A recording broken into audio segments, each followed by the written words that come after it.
Bonjour à toutes et à tous. Je suis Nicolas Pinault, je suis Product Owner à la direction des services d'information de Pôle emploi, DSI Pôle emploi. Et aujourd'hui, nous allons vous parler de l'IA au service de l'emploi.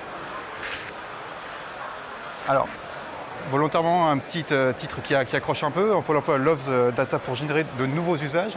Quand on dit ça, il faut bien avoir conscience qu'à Pôle emploi, de la donnée, on en a beaucoup. Et vous savez tous que la donnée, c'est le cœur de l'IA, du big data et de tout ce qui va autour. Donc de la donnée, on en a beaucoup.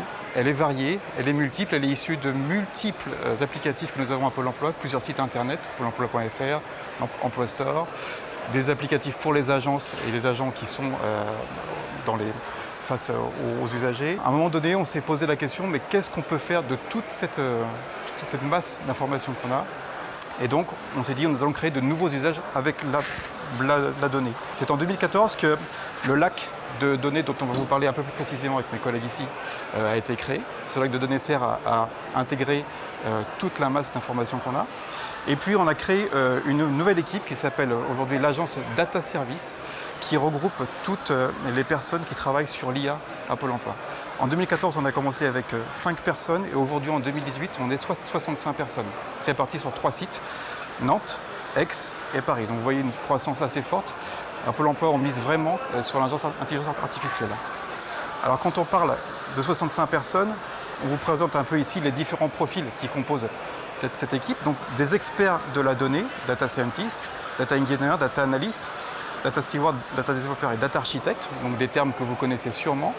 Et voilà, je dirais qu'on embrasse à peu près tous les profils de la data chez Pôle emploi. Évidemment, nous avons besoin de personnes plutôt basées sur des devs, des API, dev web, et puis des gens qui testent. Alors, ici trois petites icônes pour vous montrer un petit peu comment on travaille. Donc, innovation en premier, évidemment, on parle d'IA, l'innovation c'est assez évident.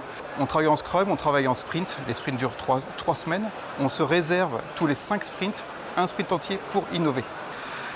Les expérimentations en dessous, c'est vraiment notre principe de base, expérimenter pour avoir des retours le plus vite possible, savoir si on est dans la bonne direction ou si on va échouer. Donc on expérimente beaucoup entre nous. Les expérimentations durent à peu près 3 mois. On expérimente soit en agence avec les agents Pôle emploi, soit avec différents demandeurs d'emploi. Et puis la remise en question, évidemment.